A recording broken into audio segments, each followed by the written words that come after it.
As we prepare for our trip to Yellowstone and Grand Teton National Parks, we head to JFK Airport in New York City. We board our Southwest Airlines flight, which takes us from JFK through Chicago's Midway and on to Bozeman, Montana.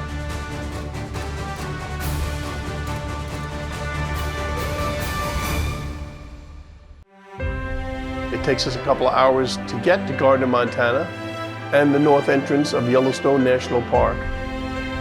We will be arriving through the Roosevelt Arch, which was dedicated in 1903 by Theodore Roosevelt. Yellowstone is the first national park and a crown jewel of the national park system.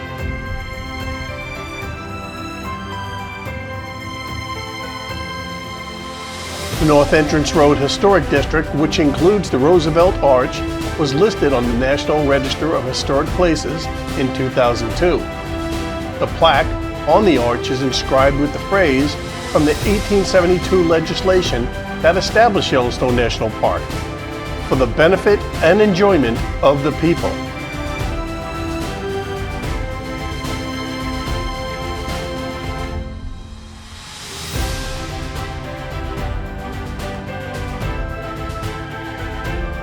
It seems like there's not a large crowd of people here as we pass the Yellowstone National Park sign.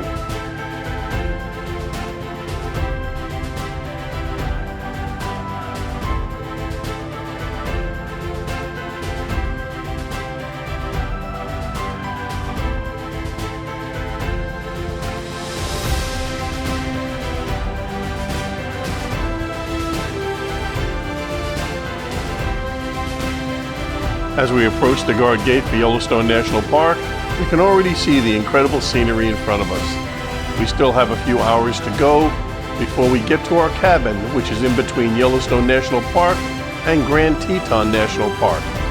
We hope to see some wildlife along the way.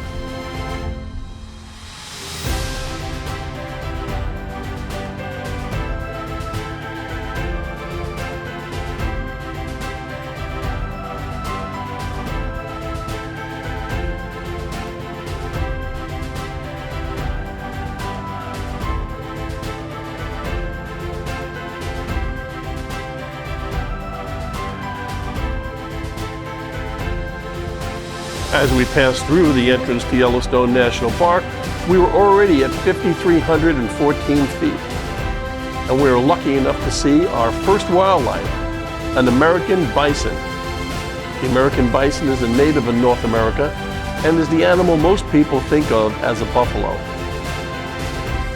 As we continue to drive south towards our cabin, we stop at the Continental Divide. Elevation here is 8,262 feet. This is the exact same location that my mom and dad stopped by in 1983 on their vacation. We finally got to our cabin and our first Bortle 2 view of the Milky Way.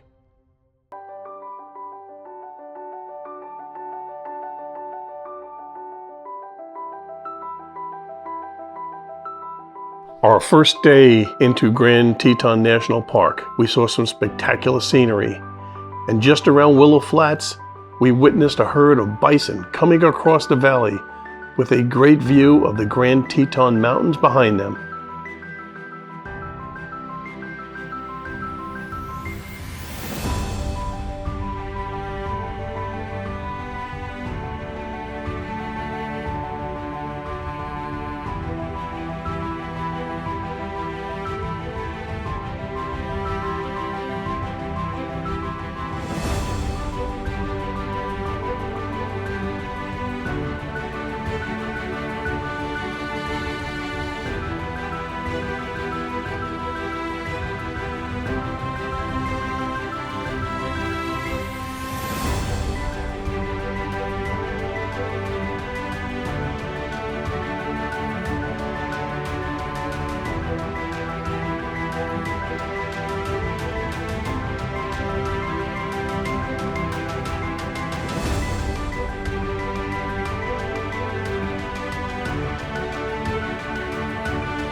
There was also a small group of horses that intermingled with the bison.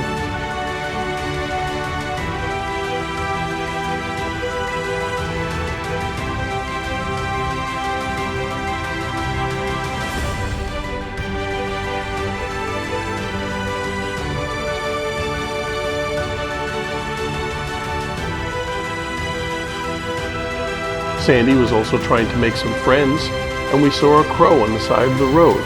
So we stopped, and he was asking Sandy, I think for food. You're not supposed to feed them, so we didn't.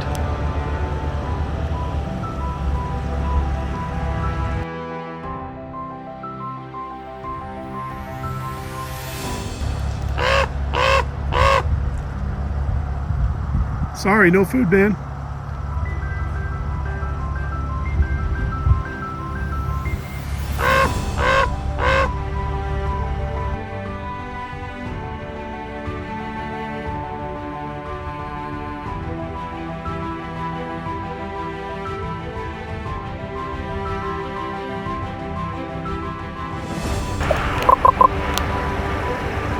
And you can hear that he wasn't happy.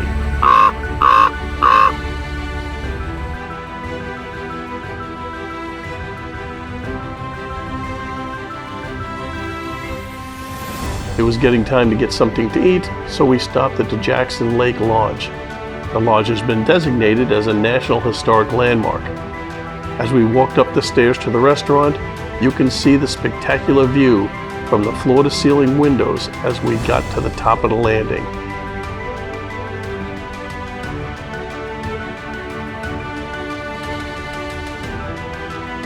As we ate breakfast, we enjoyed the spectacular views of the Grand Teton Range just outside the window.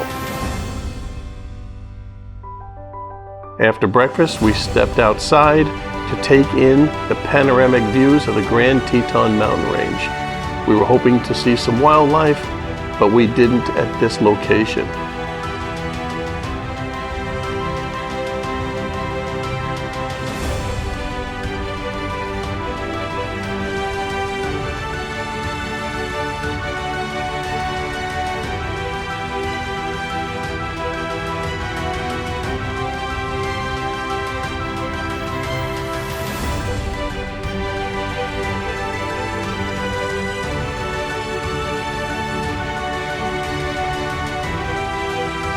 Our next stop was the Snake River Overlook. This location was made famous in 1942 when Ansel Adams took his iconic picture of the Snake River and its meandering curves with the Tetons in the background. Not only did he capture the beauty of the area, but he did it with black and white film. We can't get the exact picture as Ansel Adams because the trees have grown up and they're blocking some of the curves of the river, but it was pretty close. The Snake River Overlook is one of 4 Grand Teton National Park's famous sites. We hope to get all 4 in the next couple of days.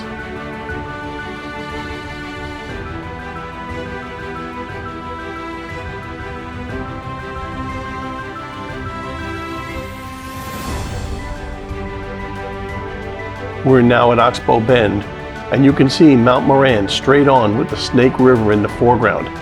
It appears to be meandering to or from the Tetons. Fall foliage also adds to the beauty.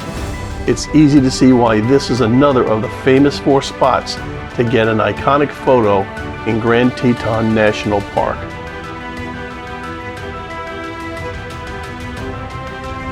The Chapel of the Transfiguration is a small log chapel in Grand Teton National Park. The chapel was sited and built to frame a view of the cathedral group of peaks in a large window behind the altar of the chapel. It was built in 1925 and in 1980 was placed on the National Register of Historic Places. Mangus Cabin was constructed in 1911 by James Mangus, likely the first 2-story structure in this area with a steep overhanging roof to shed the snow. The Teton Glacier Turnout. This is the closest view of the 3 glaciers, Middle Glacier, TP Glacier, and Teton Glacier. Over the past 40 years, these glaciers have lost more than 25% of their total surface area. Mormon Row. was settled in the late 1890s by Mormons from the Salt Lake region. Due to the Homestead Act of 1862, which granted land ownership to any person willing to build a house and cultivate the area for 5 years, this community was able to establish a presence in the area. Settlers secured 27 homesteads that they built close together to share labor and community. In the mid-1900s, Mormon Row was acquired to expand Grand Teton National Park, and in 1997, it was added to the National Register of Historic Places. For the next 2 days, our base of operations is going to be Jackson, Wyoming, or better known as Jackson Hole. We're leaving just before sunrise with some great views of the moon and the sunrise behind the mountains. We grab a couple of breakfast sandwiches and stop at the famous Antler Arches to get a couple of pictures in the same location as my mom and dad did in 1983.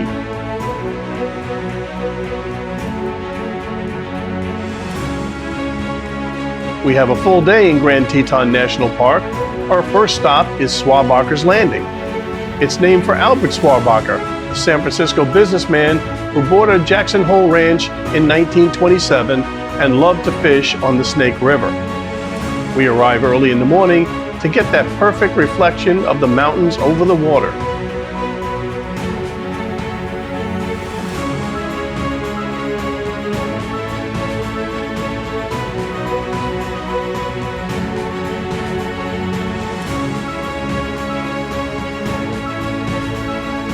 Even though it's early, there's still quite a few people who have decided to get these great shots of the Grand Tetons reflecting in the Snake River.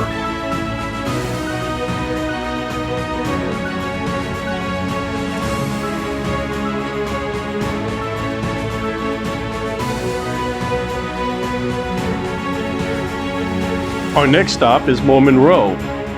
Mormon Row was settled in the 1890s by Mormon pioneers who moved to the Jackson Hole area from Idaho and Utah. They established a community of farms and homes, with some of the most prominent structures being the barns built by the Moulton and Chambers families. Mormon Row is one of the most cherished places in Grand Teton, with the iconic John Moulton and T.A. Moulton barns widely considered the most photographed barns in the world. Mormon Row is also listed on the National Register of Historic Places.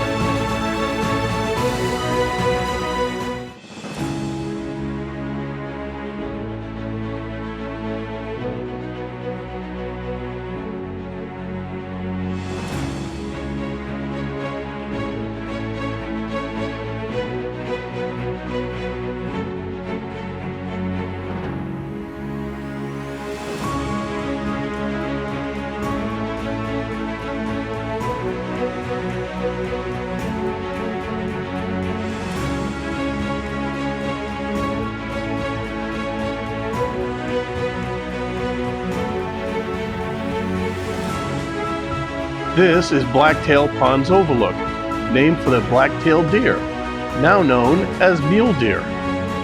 Sandy took a short walk through the sagebrush that covers much of the valley floor. And from the overlook, you can see the park's natural communities stretch out before us. The ponds, the wet meadows along the Snake River, are home to the wetland community. The lowest slopes of the mountains support aspen and conifer forest communities. And the highest elevations, the alpine community, clings to the rocky substrate seeking shelter.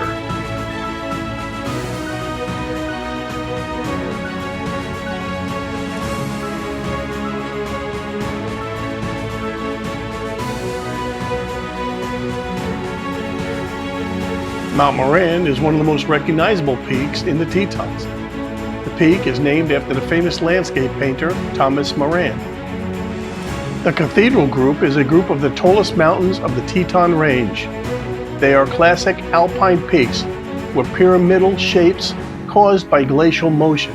The highest peak in the group is Grand Teton, which rises more than 7,000 feet. The Teton Fault is a normal fault that has a length of 44 miles that runs along the eastern base of the Teton Range.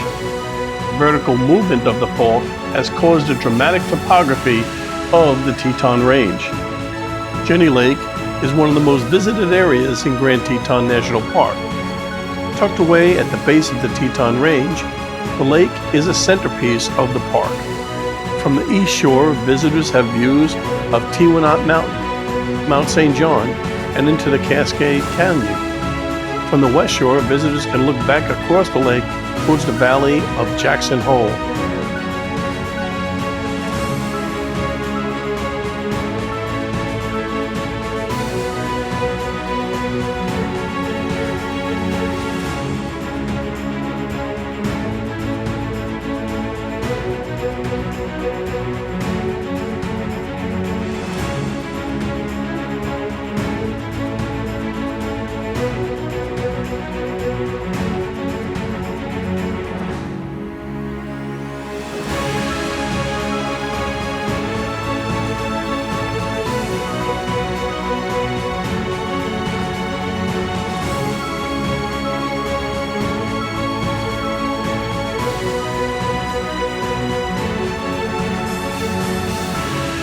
We took the shuttle boat across the lake and took the trail to Cascade Creek.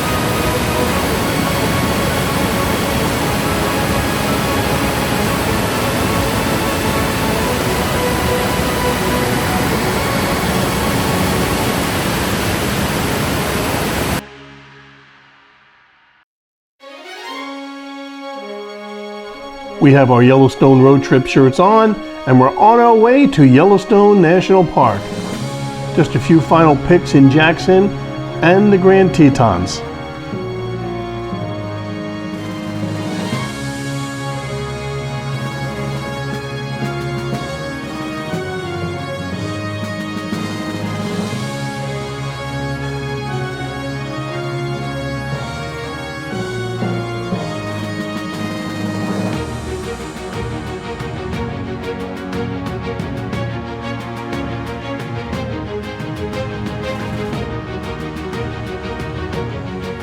Welcome to Yellowstone National Park. Our first stop is West Thumb Geyser Basin, which is situated on the scenic shores of Yellowstone Lake. West Thumb Geyser Basin is a good spot in Yellowstone to see and hear all kinds of geothermal features without the large crowds.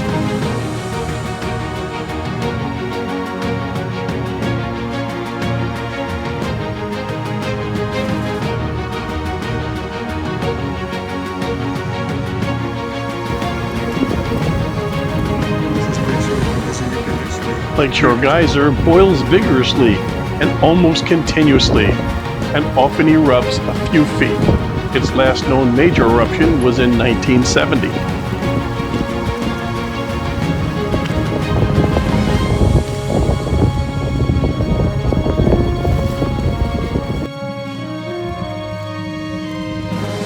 Fishing Cone is a geyser known for its historical use in cooking fish. While no longer allowed, people used to drop fishing lines with trout into the boiling water to cook them. Big Cone is known for its eruptions of hot water and steam, although it's not as predictable or frequent as some other geysers in the park. King Geyser is known for its steam plume rising from the basin. While not the largest or most regular geyser, it's a notable feature in the park. You can actually feel the warm heat from this geyser coming towards us because of the wind.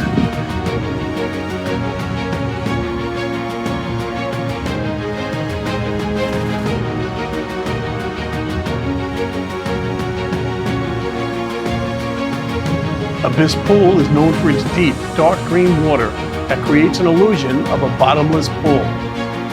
It's the deepest pool in Yellowstone. The pool is about 53 feet deep. It has erupted on rare occasions, reaching heights of about 100 feet. The pool's temperature is typically around 181 degrees Fahrenheit or 83 degrees Celsius.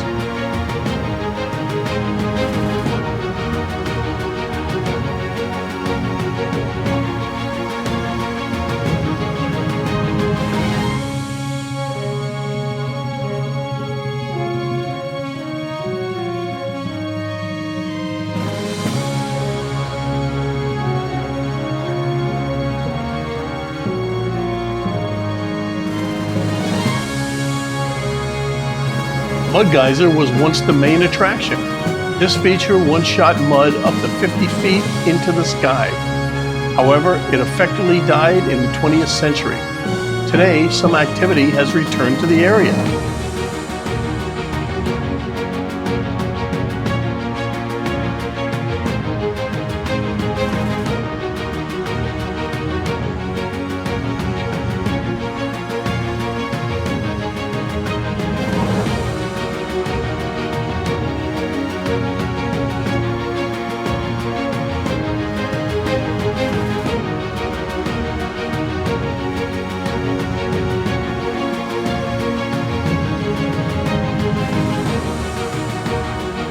The Mud Volcano area is known for its dramatic geothermal features, including bubbling mud pots, steam vents, and unique geological formations.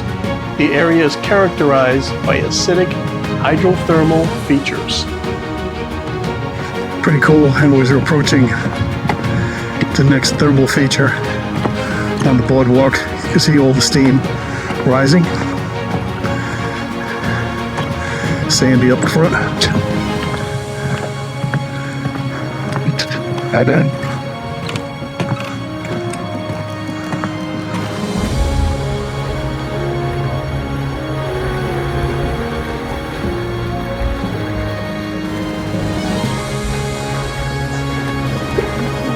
Look at the water and let's listen. Dragon Mount Spring is a unique thermal feature known for its dramatic and surreal atmosphere. It's characterized by cave-like opening from which a roaring sound, bursts of steam, and surges of muddy water emanate, reminiscent of a dragon's breath.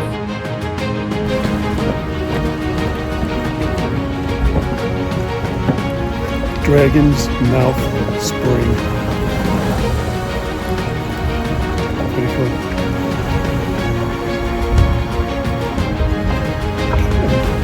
Pan up to the steam.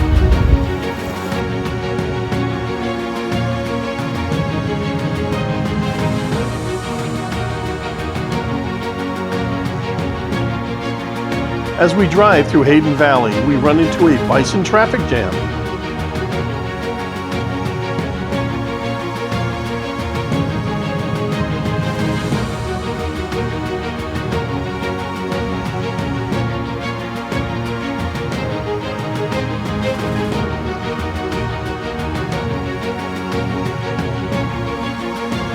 There was about 100 in the area, and a big bull crossed the road right in front of us. There are over 5,000 bison in Yellowstone National Park.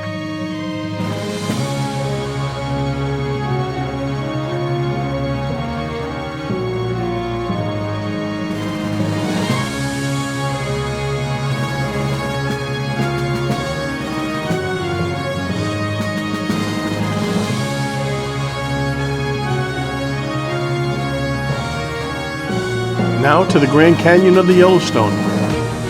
The Yellowstone River flows from the Hayden Valley. It plunges down 109 feet at the Upper Yellowstone Falls. This is our first stop. Then, a quarter-mile downstream, the Lower Yellowstone Falls crashes down an additional 308 feet. Here, it enters the Grand Canyon of the Yellowstone, which is nearly 25 miles long, 4,000 feet wide, and 1,200 feet deep. This is Artist Point, arguably one of the most spectacular straight-on viewpoints of the Grand Canyon and the Lower Yellowstone Falls. Often dubbed the most photographed views in Yellowstone, the scenery here is almost unbelievable. It seems like you're in a picture.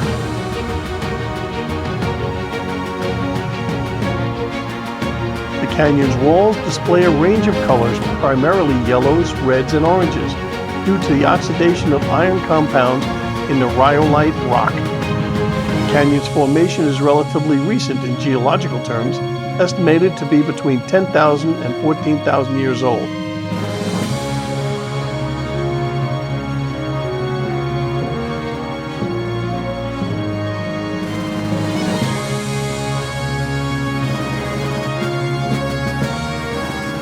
We also stood at the same place my mom and dad did in 1983 and took a similar picture.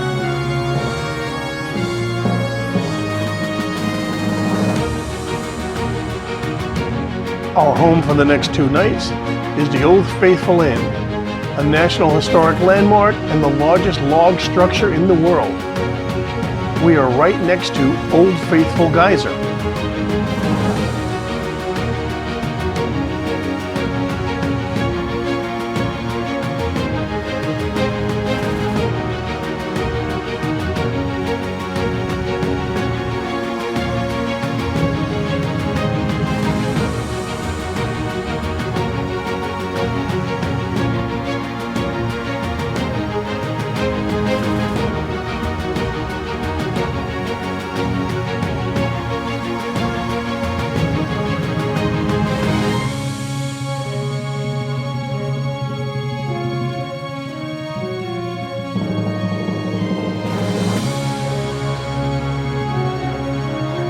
Our room has a sink and a dresser.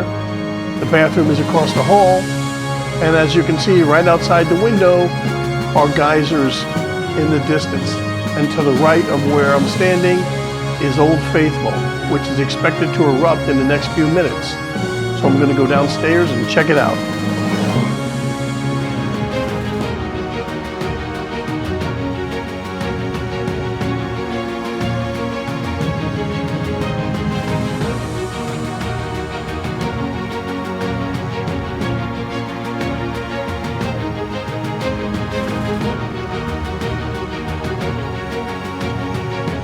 Old Faithful is a cone geyser.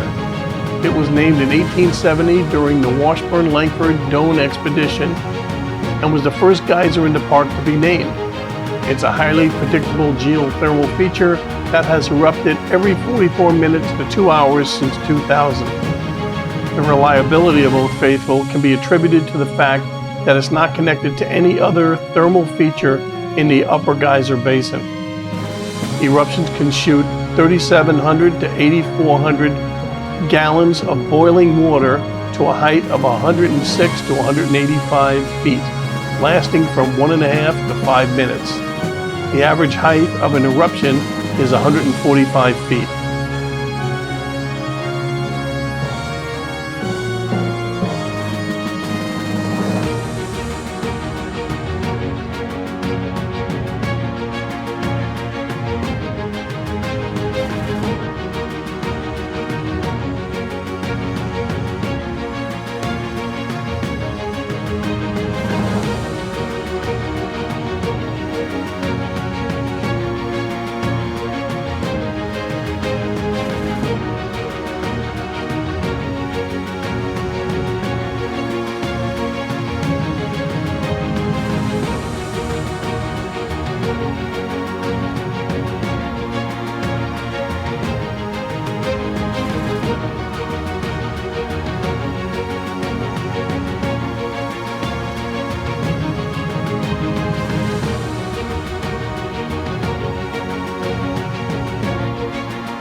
As we get ready for a full day in Yellowstone, we take in the early morning views from our hotel room.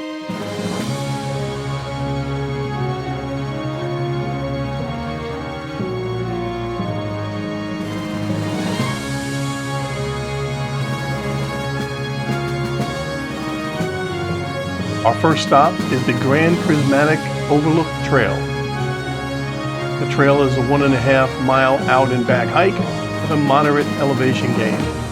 The trail leads to a viewing platform that gives us a bird's eye view of the spring and a panoramic view of the surrounding Midway Geyser Basin. Grand Prismatic Spring is the largest hot spring in the United States and the third largest in the world, behind Frying Pan Lake in New Zealand and Boiling Lake in Dominica.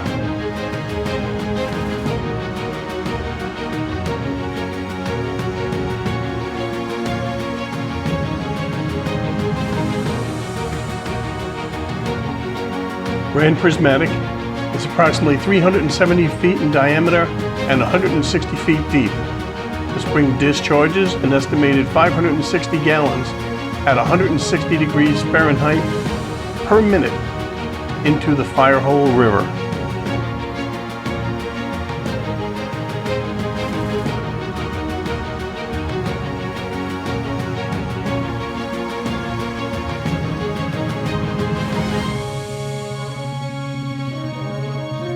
The vibrant colors of Grand Prismatic Spring are primarily due to the thermophilic bacteria, which is the bacteria that thrive in high temperatures and live in the spring's water.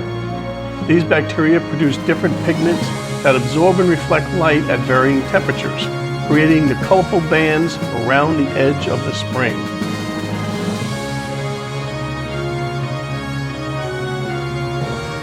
We now move to ground level to see Grand Prismatic up close. It is incredibly windy here.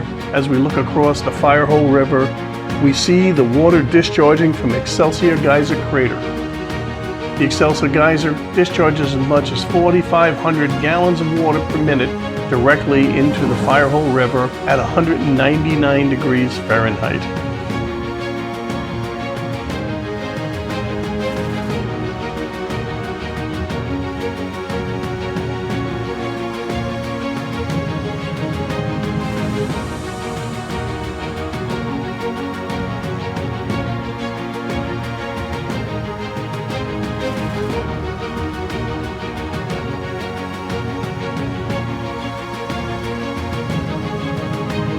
As we approach Excelsior Geyser Crater, the wind was blowing towards us and the steam made the air 10 to 15 degrees warmer as we were heading towards the other side. As you can see, the water is incredibly clear and bright blue. I don't think pictures do it any justice. You have to see this in person. Excelsior is now a dormant fountain-type geyser.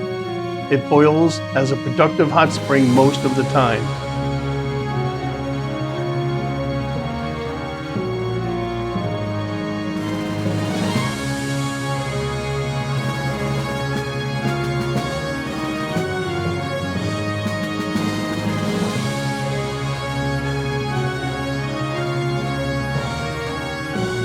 The bright, vivid colors in the spring are the result of microbial mats of thermophilic bacteria around the edges of the mineral-rich water.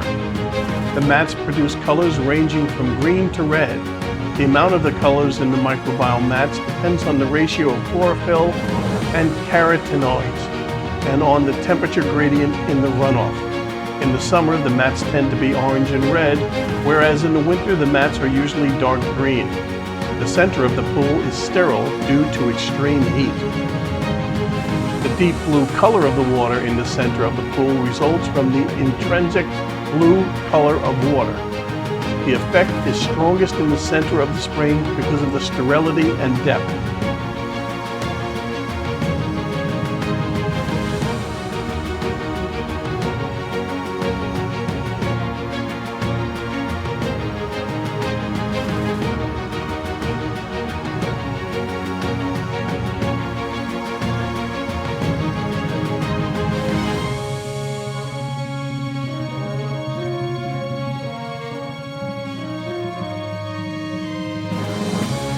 We also spot a number of hats that have blown off people's heads because of the high winds here today.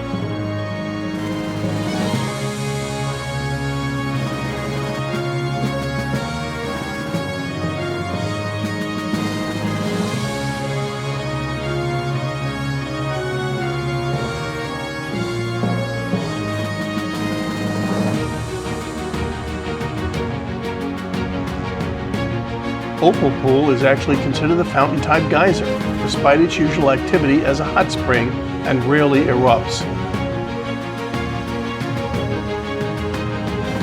Turquoise Pool is a hot spring.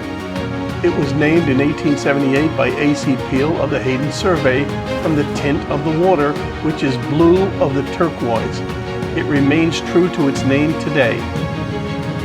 Silex Spring overflows most of the year, creating hot environment in which colorful thermophiles thrive. The fountain paint pots, named for the reds, yellows, and browns of the mud in this area. The differing colors are derived from oxidation states of the iron in the mud.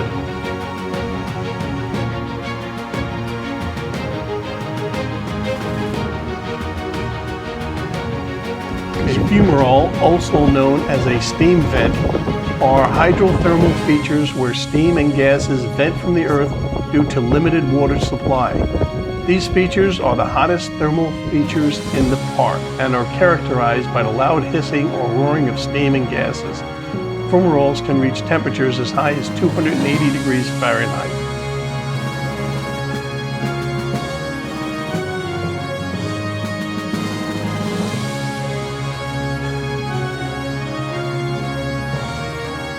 Brown bacteria rings the deep blue waters of the Leather Pool. Leather Pool underwent dramatic changes after the Hebgen Lake earthquake of 1959. Red spouter formed as a direct result of the 1959 earthquake. A vent opened up in this spot, which then turned into a mud pot.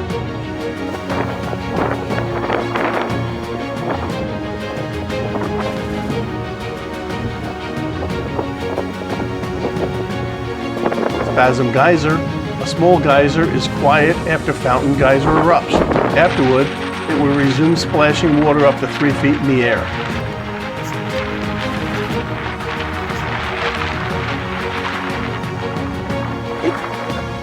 The Great Fountain Geyser is a fountain-type geyser. The geyser erupts every 9 to 15 hours.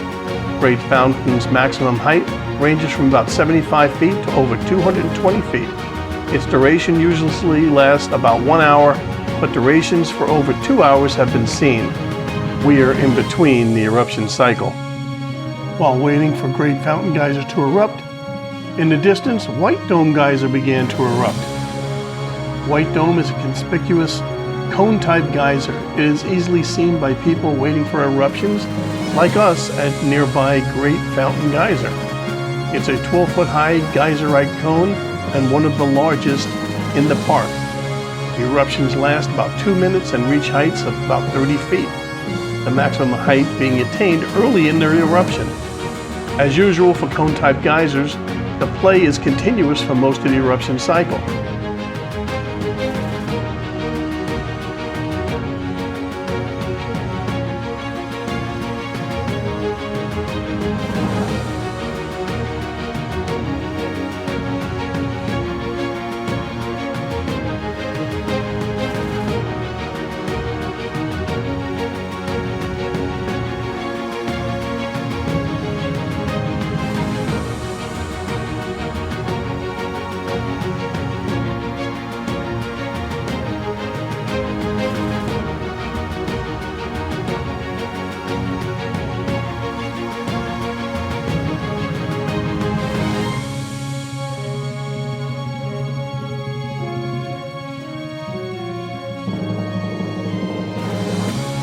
As we head back to our room for a few minutes of rest before our twilight on the firehole tour, we noticed that Old Faithful was about to erupt again, so I get an upfront seat for some good video of Old Faithful in action.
Twilight is a magic time in the fire hall, the valley just north of Old Faithful that was named by the mountain men of the early 19th century. During this 2-hour historic yellow bus tour, we will enjoy the time as the light slowly fades, exploring the main and various side roads in search of wildlife, thermal features, and scenery. Yellowstone's iconic yellow buses are a symbol of the park's history. Originated in the 1920s when Yellowstone Park Transportation Company replaced stagecoaches with motorized vehicles. Some of the original buses were refurbished in the 1990s and are still used for this tour today. This is Biscuit Basin. Visitors had to scramble for safety as a hydrothermal explosion occurred here a few months ago.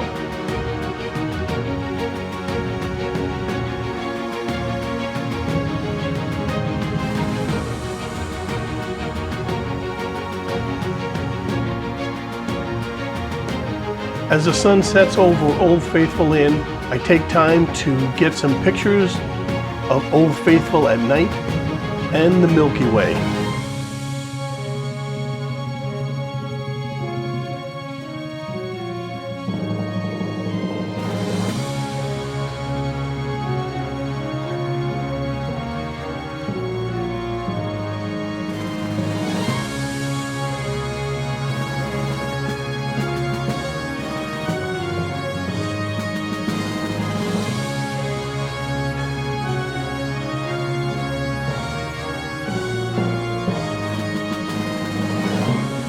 As we leave Yellowstone for the long ride to Bozeman, we get some great shots of the morning mist.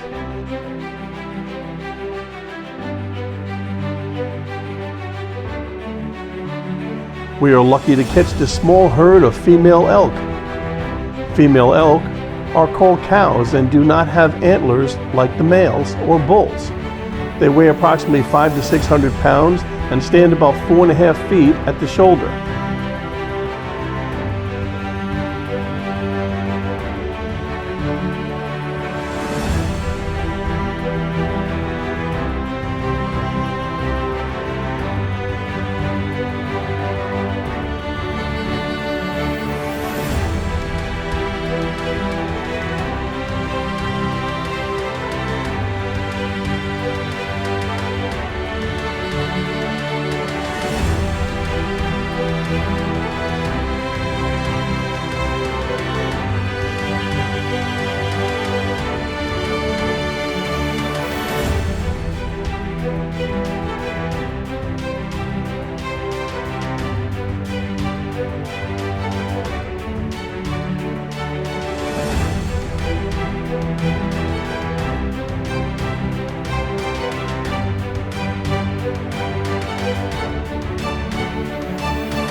There was also a bison in the area.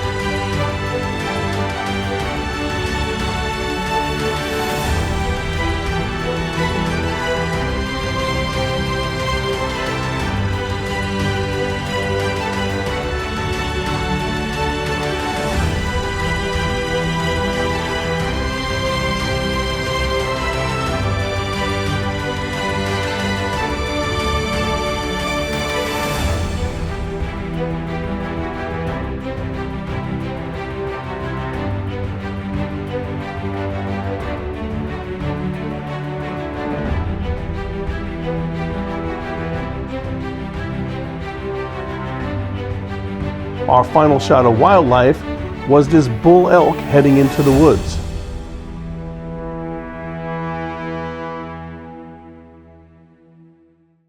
Now, onto our southwest flight home. We leave from Bozeman, Montana. We have a stop in Denver, then back to JFK in New York.